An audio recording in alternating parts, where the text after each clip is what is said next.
pero si no tuvieran la oportunidad de estar el fin de semana pasado, les aconsejo que la puedan escuchar. Ya está subida a los canales allí de YouTube, a las redes sociales. Sergio Marquet, también Iglesia Cristiana de San Isidro. Pueden escuchar la prédica del fin de semana pasado para que no se pierdan absolutamente nada acerca de esta temática tan pero tan apasionante. Quizás alguno dirá, bueno, pastor, pero obviamente que en la iglesia hablamos de Jesús. Pero quiero aclararles algo. Una cosa es la vida cristiana y otra cosa es Jesús. Y si bien obviamente la vida cristiana es producto de la persona de Jesús, muchas veces sin darnos cuenta podemos cometer el error de separar lo que es la vida cristiana de la persona de Jesucristo. Y es más, desde este mismo púlpito y desde muchísimos otros púlpitos seguramente de las iglesias en donde se predica la palabra de Dios, predicamos acerca de la vida cristiana.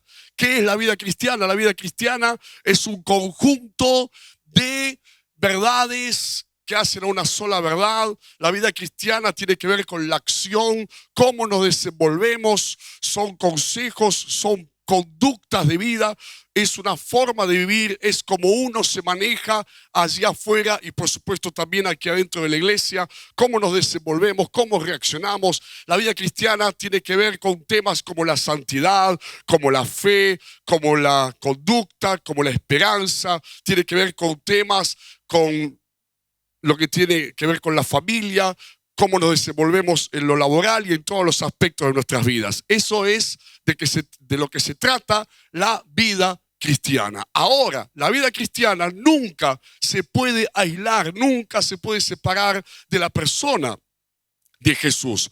Porque si cometemos el error de separar la vida cristiana de la persona de Jesús, la vida cristiana allí es donde se va a transformar en un montón de quizás consejos, en un montón de pautas, en un montón de enseñanzas, pero sin vida. Es imposible de cumplir, imposible de llevarlas a cabo. ¿Por qué? Porque la fuente de la vida cristiana, en la esencia de la vida cristiana, tiene que ver con una persona y esa es la persona de Jesús. Cuando yo me olvido de esto y quiero vivir la vida cristiana sin tener en cuenta, sin darle lugar, sin darle la prioridad ni la importancia a la persona de Jesús, ahí es donde me doy cuenta que la vida cristiana me cuesta, que la vida cristiana me es casi imposible vivirla. Eso me produce un fracaso, me produce un sentimiento de frustración y muchos terminan claudicando, bajando los brazos, diciendo la verdad, esto es muy difícil para mí, me cuesta mucho obedecer a Dios, me cuesta mucho hacer lo que la Biblia dice que tengo que hacer, y ahí es donde simplemente se resignan a vivir una religión. Vienen a la iglesia, ocupan una silla, quizás participan de todo lo que es la liturgia de la iglesia, pero por dentro saben que no están viviendo la vida cristiana como tendrían que vivirla. Y cuando la tienen que vivir allá afuera, como te dije antes, todo pareciera como que se hace cuesta arriba. ¿Por qué?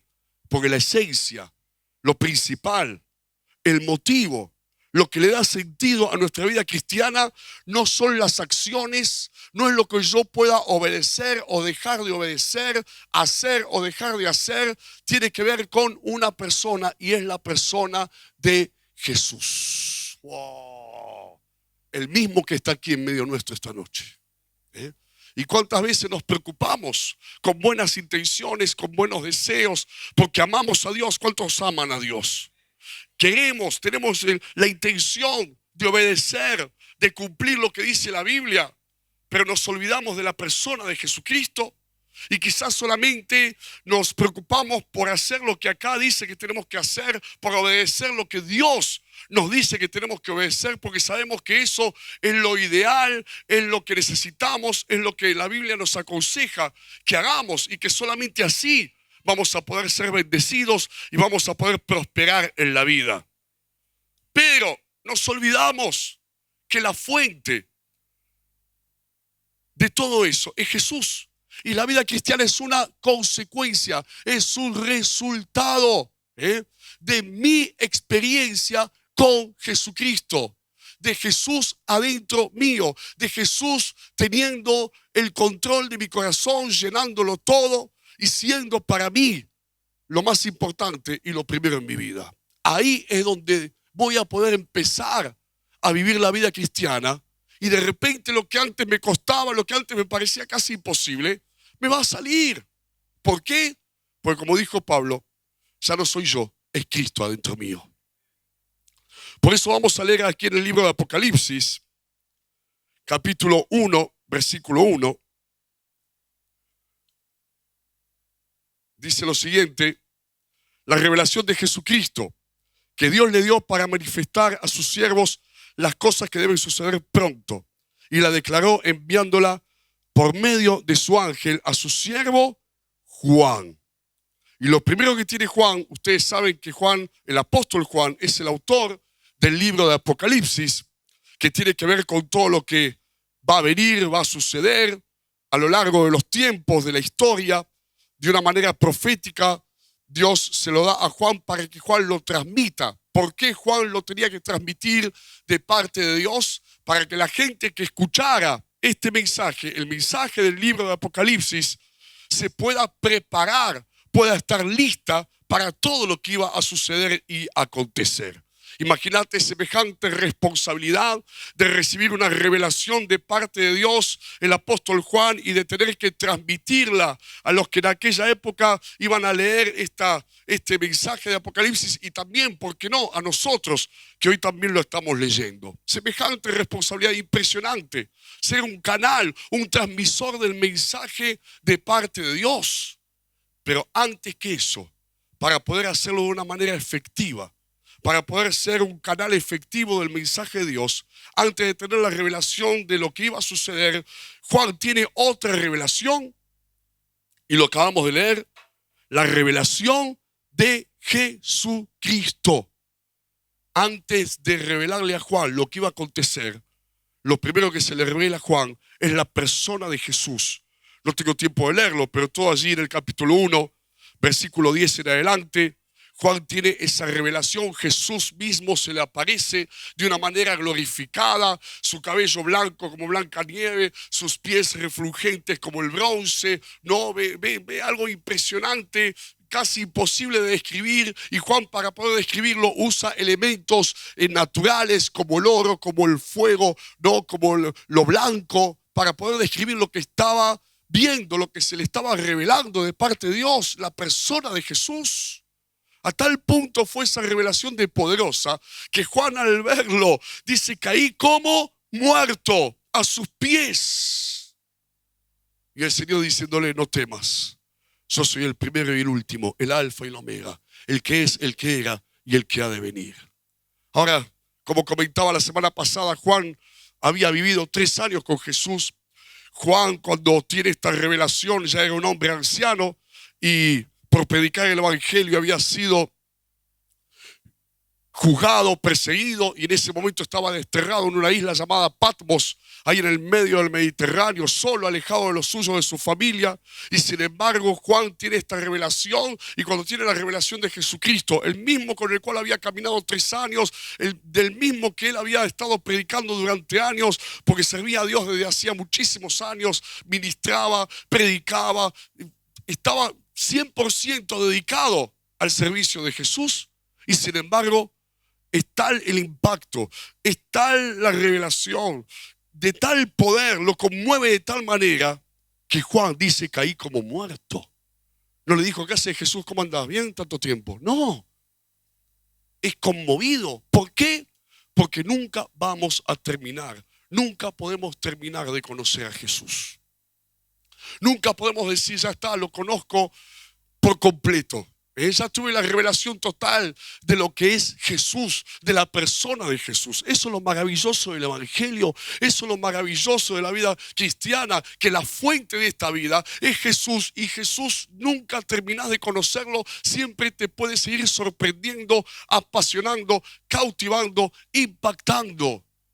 Gracias a Él. Amén. ¿Cuánto le dan un aplauso a Jesús en esta noche?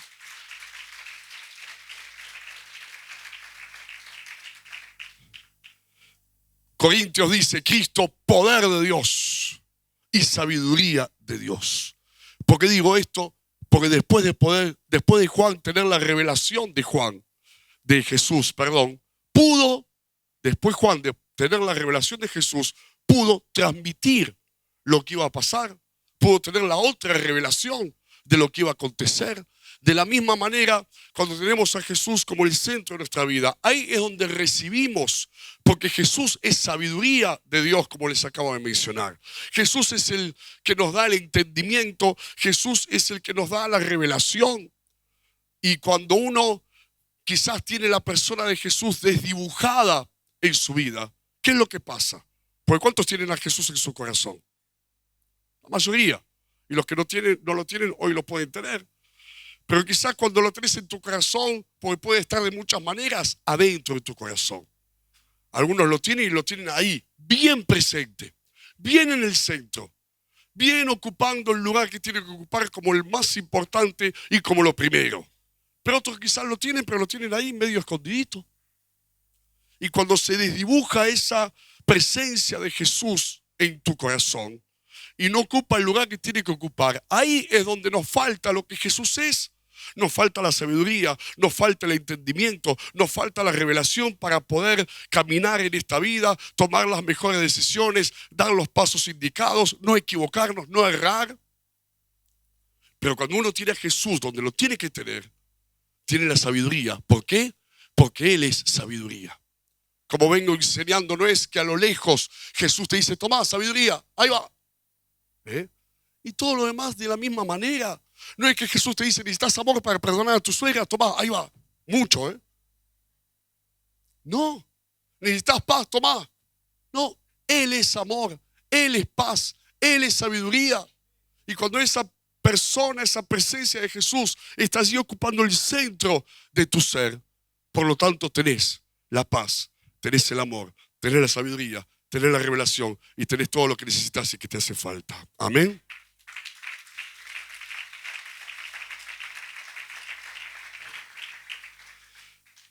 Y sigue diciendo, no a continuación, porque eso ya lo predicamos el fin de semana pasado, pero sigue diciendo así en el capítulo 1, versículo 4,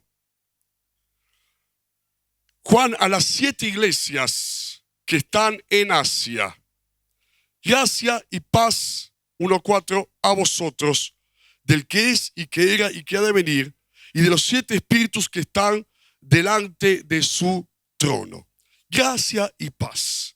Y si ustedes se fijan en muchos de estos saludos o en muchas de las cartas está el mismo saludo, no solamente del apóstol Juan, sino también del apóstol Pablo diciendo gracia y paz, gracia y paz, gracia y paz. ¿Será que es lo que necesitamos para poder vivir? ¿Qué es la gracia que tanto desean en estos saludos de las cartas los apóstoles? La gracia obviamente significa favor inmerecido. ¿Para qué necesitamos gracia? En primer lugar, para salvación. Efesios dice, por gracia sois salvos. Y cuando dice por gracia sois salvos, significa no hicimos nada para poder merecer la salvación. Ninguno puede venir y decir, ya está, Dios, hice todo lo que tenía que hacer, ahora me tenés que dar, me debes la salvación. Jamás, imposible, porque nunca por nuestros propios medios vamos a poder hacer lo que Dios quiere que hagamos y agradar a Dios como Él quiere que lo agrademos. Por lo tanto, es la gracia, el favor inmerecido, lo que te permite, en primer lugar, ser salvo y, por lo tanto, tener relación con Dios. Si hoy hablas con Dios y Dios te responde, si hoy podemos alabarlo y podemos entrar a su presencia, es estricta y exclusivamente por gracia, no porque alguno se lo merezca, sino sería una cuestión de calificaciones, sería una cuestión de mérito y ya no es que nosotros le debemos a Dios, sino que Dios nos debería a nosotros. Pero Dios no nos debe nada, porque Él nos dio todo. Él nos dio a su Hijo Jesucristo. Y como Él pagó por nuestros pecados en la cruz del Calvario, por gracia, favor inmerecido, somos salvos. Y no solamente para la salvación, la vida eterna, nuestra relación con Él, sino la gracia para cada día. ¿Qué es la gracia para cada día? ¿Sabes lo que significa la gracia para cada día? Cuando vos salís a la calle y de repente se te da todo. Ahí vas a buscar trabajo y llegás y hay una fila, no sé, de 1,25 cuadras para buscar ese trabajo, cada uno con su currículum, todos allí en la fila, y de repente sale uno y dice, usted venga, venga, y vos mirás para todos lados y dices, yo sí, usted venga, bueno, vamos. Y andás a ver por qué te llaman a vos primero, y no solamente te llaman a vos primero, sino que encima te dan el trabajo, y todos los demás te miran y te dicen, pero qué acomodo que tenés, y vos no entendés nada, ni por qué, ni cómo, ni de qué manera. Eso significa gracia. Decirle que está al lado tuyo es cuando estás acomodado.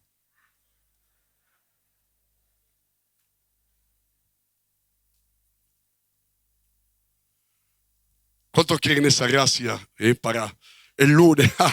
Ya mañana domingo. Ya para salir de acá y llegás a la parada, la gente está esperando hace 1 hora y media, llegamos y llega el colectivo. Listo, chao. No esperé nada. Eso es gracia. Ahora, ¿de dónde viene la gracia? Pues algunos piensan, Dios, dame gracia. Mira lo que dice San Juan, el Evangelio según San Juan. Capítulo 1, versículo 16 y 17. Porque de su plenitud tomamos todos, y gracia sobre gracia. Pues la ley por medio de Moisés fue dada, pero la gracia y la verdad vinieron por medio de Jesucristo. No se puede separar la gracia de Jesús. La gracia está con Jesús, y sin Jesús no hay gracia. ¿Qué más le dice? Gracia y paz. ¿Cuál es la diferencia entre paz y tranquilidad? El otro día estaba pensando, haciendo este mensaje el día jueves, y de repente me vino un ejemplo perfecto para diferenciar lo que es paz o lo que es tranquilidad. Decime una cosa, cuando una madre está allí en su casa y de repente esta madre tiene un hijo de 3 años, un bebé de 1 año y medio y otro bebé recién nacido. Y de repente parece que se complotan los 3. Y el de 3 años le está pidiendo que tiene hambre, el bebé recién nacido está empezando a llorar, el del 1 año y medio le pide la mamadera y la leche se está desbordando de la cacerola que la puso a hervir, tocan el timbre a la misma vez, le llega un mensaje de WhatsApp. ¡Ah! Los 3 se ponen a llorar. Pobre madre, ¿está tranquila? No. No tiene tranquilidad. Es un día de esos, como ustedes, las madres, saben. Un día de esos. Ahora, ¿qué es la paz? Por eso la tranquilidad va y viene. Va y viene.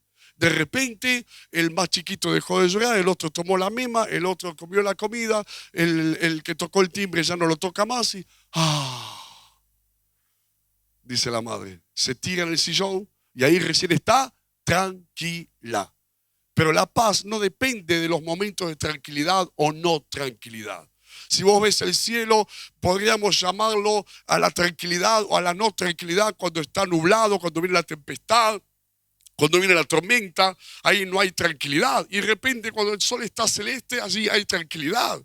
Pero el sol en sí es la paz. Aunque haya tormentas, tempestades, el sol detrás de esa tormenta, detrás de esa tempestad está, y eso representa la paz para nosotros. Quizás estamos en el medio de batallas, de luchas, de esos días, como diríamos, difíciles. Pero ¿sabes algo? Cuando tenemos a Jesús en el corazón, tenemos paz. Porque Él dijo, escucha esto, Él dijo, yo soy la paz. Yo soy la paz. Como dice también el libro de Efesios. Allí en el capítulo 2 de Efesios, versículo 14.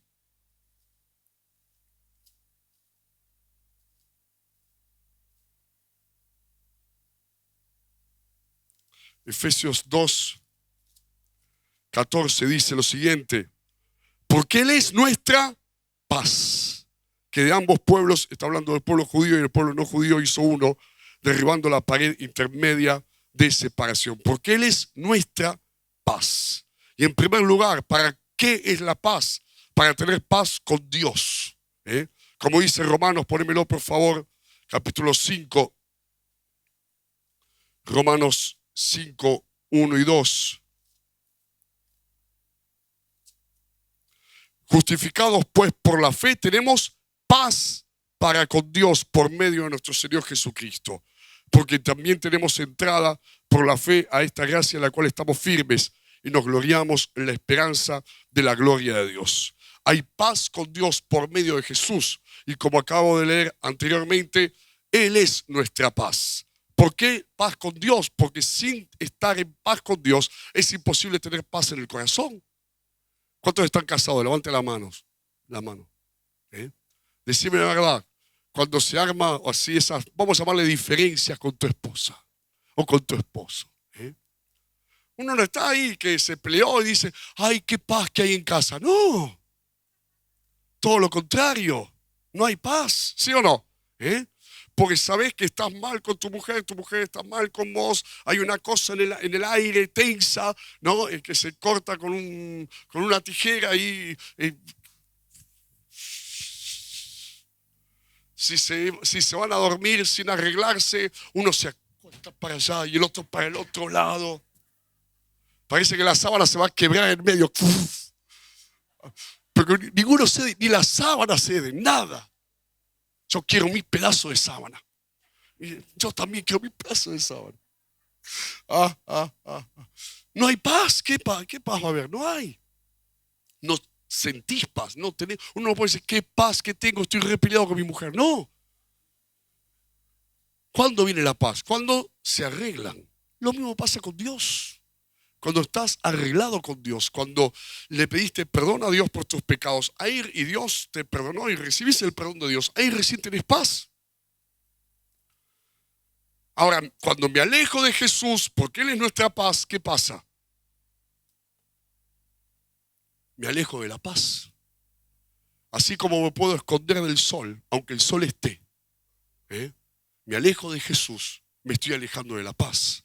Pero cuando tengo a Jesús, donde lo tengo que tener, en el lugar que lo tengo que tener, ahí es donde puedo experimentar y puedo sentir esa paz, porque Él es nuestra paz. No solamente es nuestra gracia, nuestra paz. Mira lo que dice el versículo 5 de ahí de Apocalipsis del capítulo 1.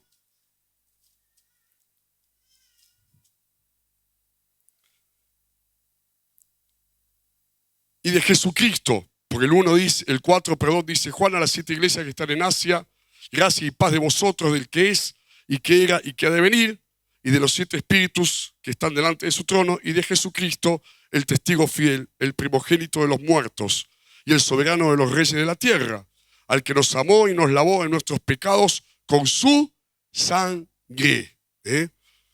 Cuando dice gracia y paz del que es, y el que era, y el que ha de venir, ¿de quién está hablando? De Jesús. Y en el versículo 5 dice, y de Jesucristo el testigo fiel. ¿Es otro Jesús? No, es el mismo Jesús. En 2 aspectos. El que es, el que era y el que ha de venir es Jesús en su eternidad. ¿Me entienden?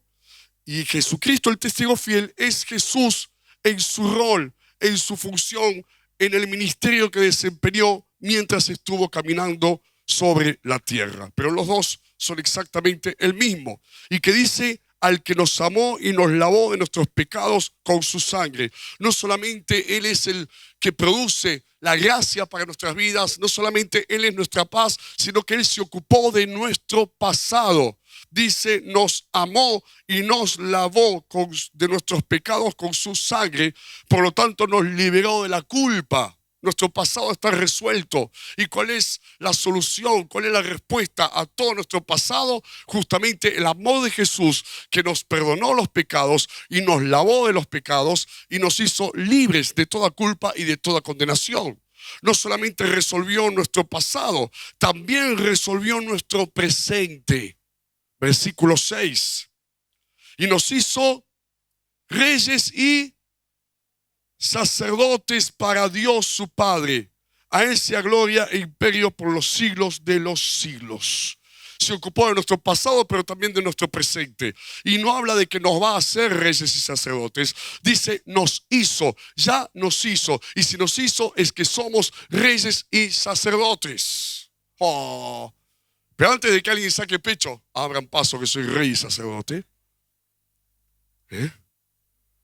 Está hablando, porque ya nos hizo, ya lo somos. Pero obviamente una cosa es ser y otra cosa es hacer lo que somos y usar lo que somos. Somos reyes, pero no para tener un autoritarismo, ¿no? No para creérnosla, sino el ser rey nos habla de que tenemos una autoridad y tenemos una posición. ¿Para qué es esa autoridad? Como cantábamos hace un momento atrás, para cadenas romper. Esa autoridad es para pararte frente a las tinieblas, frente a la oscuridad, frente al pecado, frente a los vicios, frente a las obras del diablo y reprenderlas en el nombre de Jesús. Es para decirle a lo que quiere entrar en tu casa a traer división, peleas, discordias, enfermedades, para decirle a mi casa no entras en el nombre de Jesús. Oh, Dios nos dio esa autoridad, nos hizo reyes porque tenemos y para que tengamos esa autoridad, para darnos esa posición que somos los que mandamos en el mundo espiritual. No nos manda el diablo, no nos manda la oscuridad, no nos manda las tinieblas, no nos manda el pecado. Nosotros mandamos, no en nuestro nombre, sino mandamos en el nombre de Jesús y podemos reprender y podemos echar fuera y podemos decirle en mi casa, en mi familia, en la vida de mis hijos, no tenés parte. En el nombre de Jesús te vas.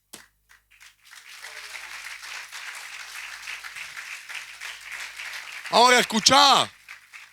Estamos hablando de Jesús. ¿Por qué somos reyes? Y tenemos esa autoridad y esa posición. Porque somos lo que Jesús es. Lo que somos coincide con lo que Jesús es. Y si somos reyes, en primer lugar, y sacerdotes, es porque Jesús es el Rey de Reyes y el Señor de Señores. Y ese Jesús, que es el Rey de Reyes y Señor de Señores, está adentro de tu corazón. Y Él nos hizo lo que Él es porque Él está dentro nuestro. Repito, Él nos hizo lo que Él es porque está dentro nuestro. Entonces tiene que coincidir, tengo que empatizar, me tengo que identificar. Y en esa vida cristiana de la cual hablaba al principio, si yo solamente, si yo solamente me dedico o pienso, me preocupo en vivir la vida cristiana, pero me olvido de la fuente, me olvido del inicio, me olvido de la esencia, me olvido de lo que me hace vivir la vida cristiana, que es la persona de Jesús. Ahí es donde también me olvido que tengo autoridad, que tengo una posición. Y no me voy a dejar pisar por los planes del enemigo, por la oscuridad ni por las tinieblas. Cuando vuelvo a poner a Jesús, la persona de Jesús en el lugar donde lo tengo que poner, dándole el primer lugar para que sea el centro de mi vida, ahí es como que algo adentro tuyo, tengo la autoridad de Dios, porque Dios me hizo rey y sacerdote. Porque Jesús es Rey de Reyes y Señor de Señores. ¿Y qué es sacerdote? Sacerdote tenía una función el sacerdote. ¿Cuál era la función del sacerdote? Presentarse delante de Dios para interceder por el pueblo, en favor del pueblo, con compasión. Y presentarse delante del pueblo para hablarles de parte de Dios. Esa era la función del sacerdote. ¿Y quién es el sacerdote? Porque también dice que somos reyes y sacerdotes. Ese es tu posición y ese es tu rol. Y Dios dice, no que te lo va a dar, sino que ya te lo dio. Hebreos 14, ponémelo por favor. Capítulo 14, versículo 16.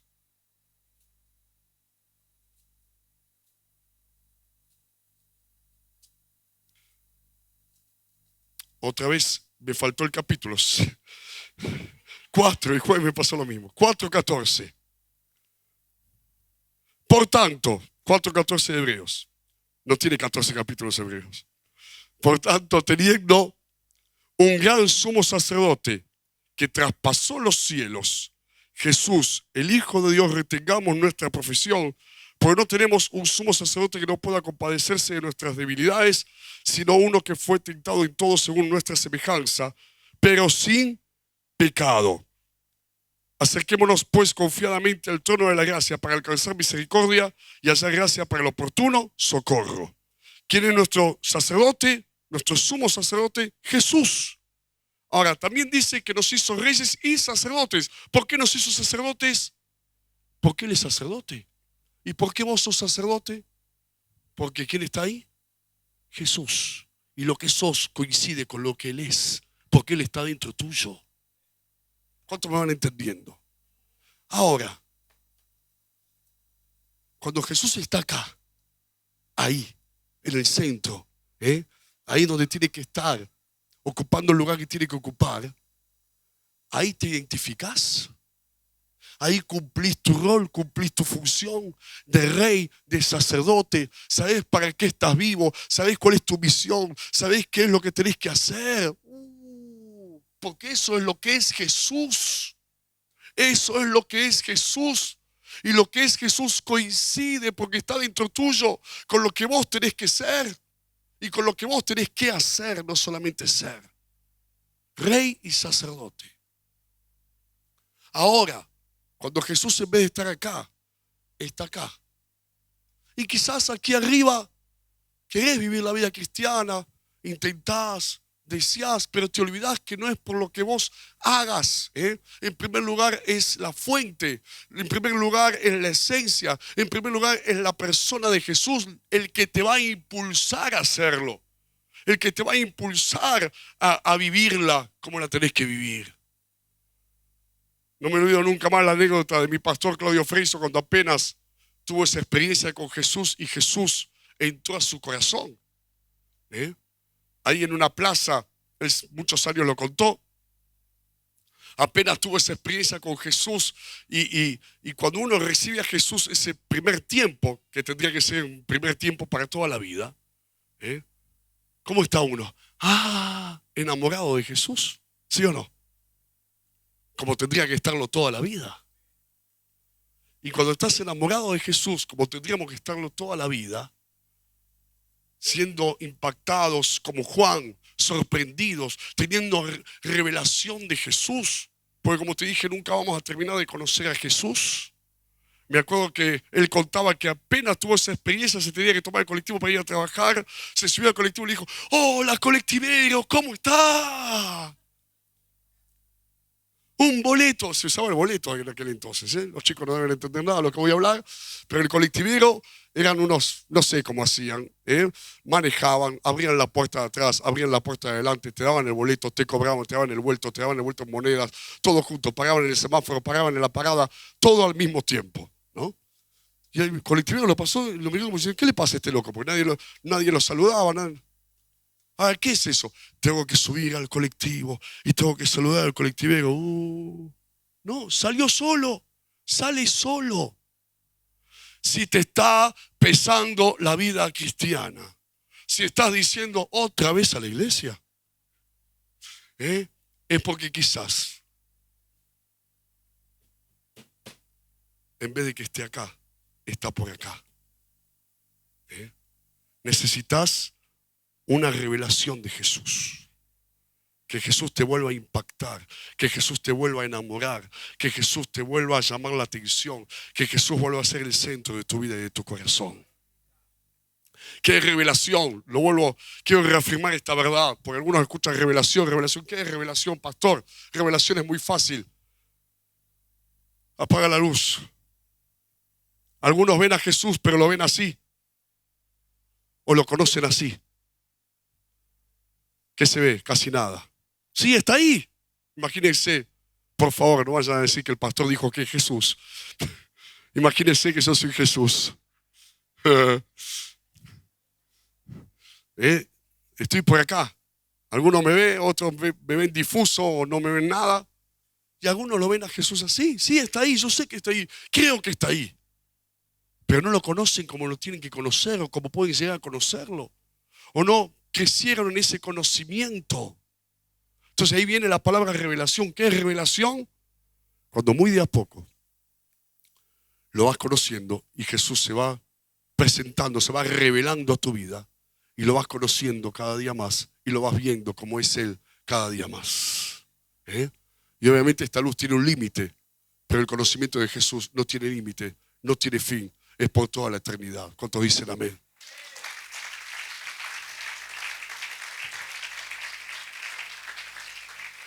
No solamente se ocupa de nuestro pasado, de nuestro presente. Mira lo que dice, ponémelo por favor el versículo de Apocalipsis 7 y 8 del capítulo 1. Y aquí viene con las nubes. Todo ojo le verá. Y los que le traspasaron, los que los traspasaron habla nada más ni nada menos que de aquellos que le clavaron la lanza cuando él estaba crucificado. Y todos los linajes de la tierra harán lamentación por él. Sí, amén. Yo soy el alfa y el omega, principio y fin, dice el Señor. El que es, el que era y el que ha de venir, el Todopoderoso. No solamente se ocupó de nuestro pasado, de nuestro presente, sino también de nuestro futuro. Porque ¿cuál es nuestro futuro? Y escuchá, hay una visión temporal, pero hay una visión trascendental de la vida.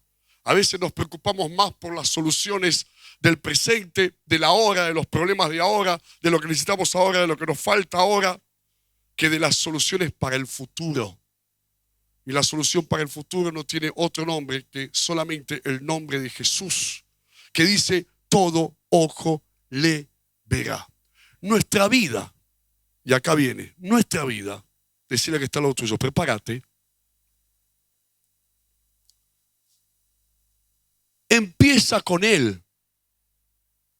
Nuestra vida empieza con Él. Y cuando hablo de nuestra vida, empieza con Él cuando lo conocimos. ¿Sí o no? Jesús es vida. Yo soy el camino, la verdad y la vida. Tu vida empezó cuando conociste a Jesús, la verdadera vida. Pero aún así, ¿qué dice el salmista? Mi embrión, Salmo 139, no lo busques, vieron tus ojos. Mi embrión, dice el salmista, vieron tus ojos. ¿Y cómo dice ahí que acabamos de leer? Todo ojo le verá. Jesús es el principio de tu vida. Y Jesús es el final de tu vida. Es el principio y es el final de tu vida. Alguien dijo, prefiero creer que hay un Dios y que cuando llegue el día a ver que era verdad, que creer que no existe y después darme cuenta que sí existe. Si hay un pasaje, hay muchísimos pasajes, pero si hay un pasaje que describe lo que es Jesús para que podamos tener la visión de lo glorioso, de lo poderoso, de lo majestuoso. Mira lo que dice Colosenses capítulo 1.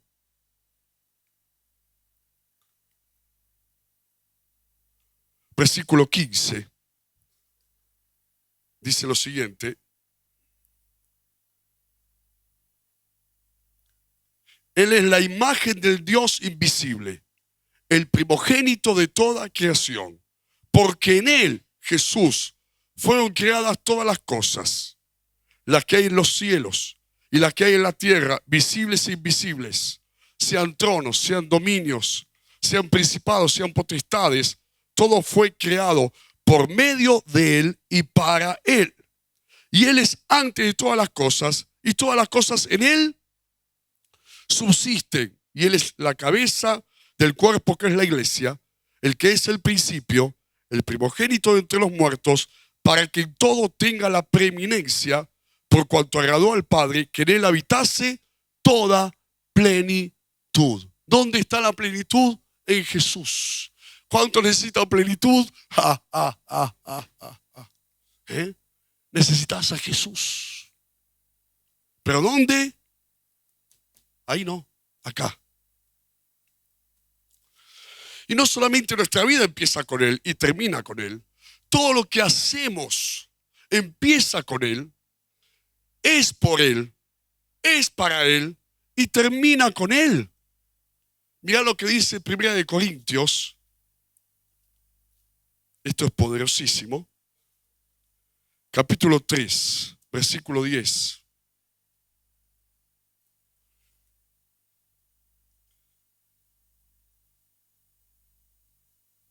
Conforme a la gracia de Dios que me ha sido dada. Yo como perito arquitecto puse el fundamento y otro edifica encima. Pero cada uno mire cómo se sobreedifica, porque nadie puede poner otro fundamento que el que está puesto, el cual es Jesucristo. Y si sobre este fundamento alguno edificare oro, plata, piedras preciosas, madera, heno y hojarasca, la obra de cada uno se hará manifiesta, porque el día la declarará, pues por el fuego será revelada, y la obra de cada uno, cual sea, el fuego la probará.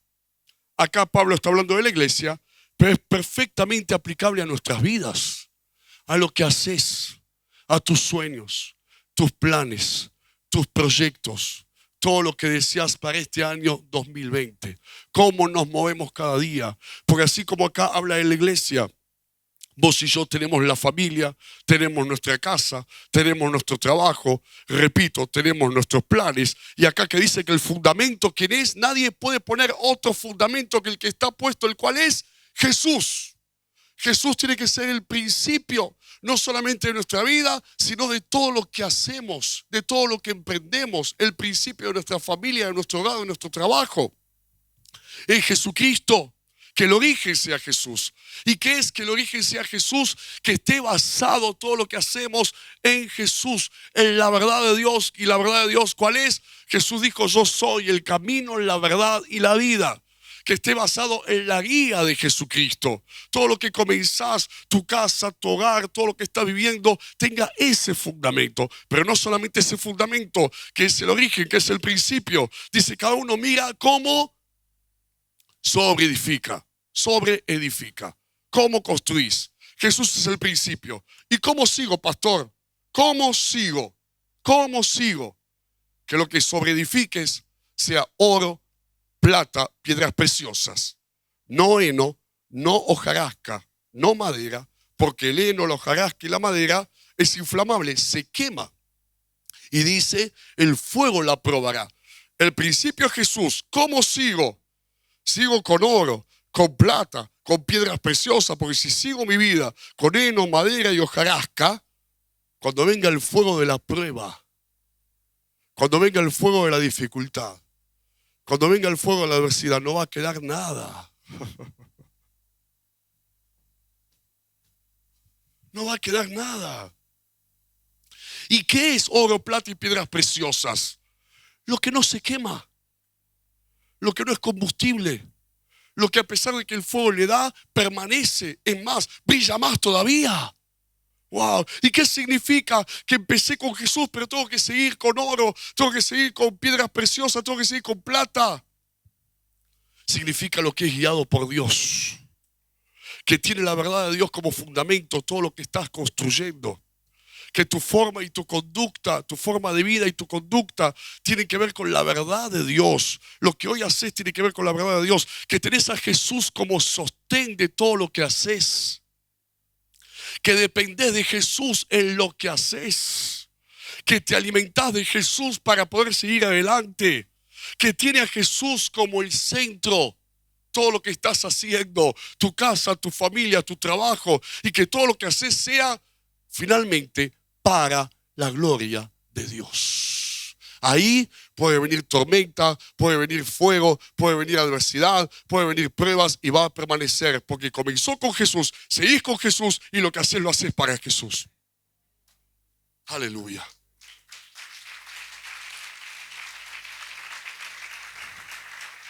Escucháis cuando dice para que Jesús sea glorificado. A veces lo mencionamos tanto que no sabemos ni lo que es. ¿Sabes para qué es? Cuando dice para que Jesús sea glorificado, que cuando te vean a vos, vean tu casa, tu familia, lo que lograste, lo que hiciste, lo que construiste, como decía el apóstol Pablo, no digan qué capo que sos lo más. Digan qué grande que es Dios. Mira lo que hizo con vos. Mira lo que te dio. Mira cómo te bendijo. Gloria a Dios. Que todo lo que hagamos sea de Él, sea por Él y sea para Él. Es la única manera de que subsista, prevalezca, permanezca y tenga la bendición de Dios. Dale un aplauso a Jesús.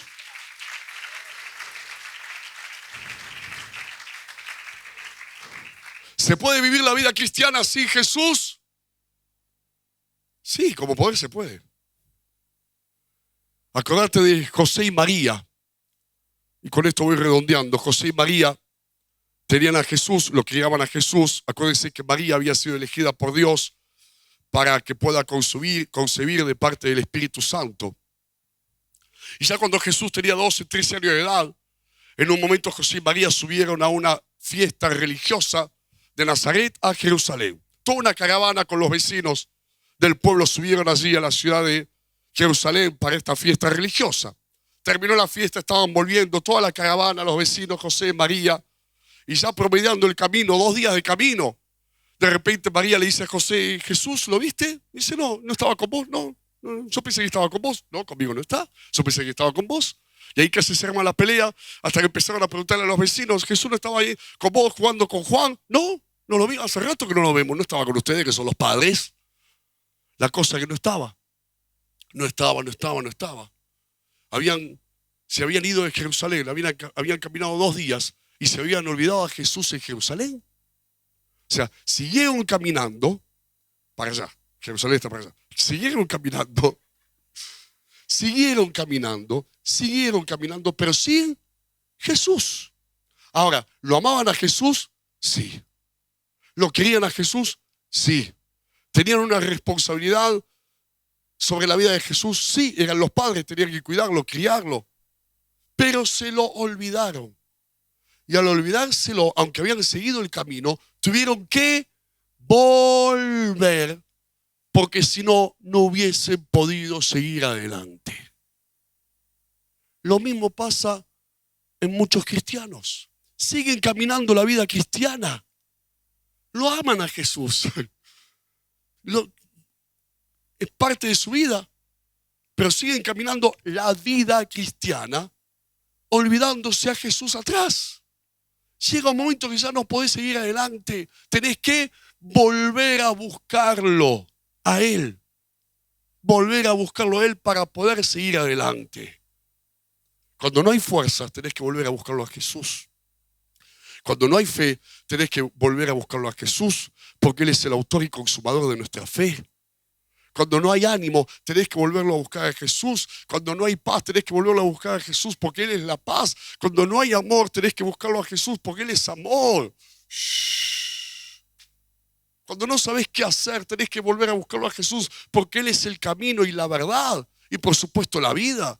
Cuando te sentís vacío, simple leís palabras como la que acabo de leer, plenitud, y te suena como algo extraño, raro, lejano.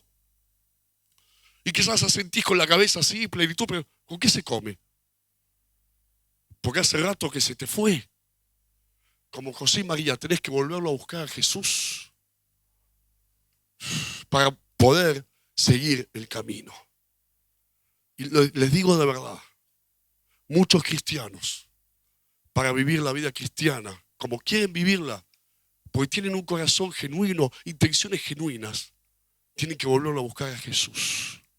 Volverse a enamorar de Jesús. Volverse a apasionar por Jesús. Volverse a encontrarse con Jesús. Como le sucedió a Juan, que pueda impactarte, que pueda sorprenderte, que pueda enamorarte. Acordate, y me tomo la libertad de repetir el ejemplo del diablo ahí hablando con Jesús, después de que Jesús ayunó 40 días en el desierto, 40 días y 40 noches. Se le aparece el diablo, imagínate, en pleno desierto, no había nada.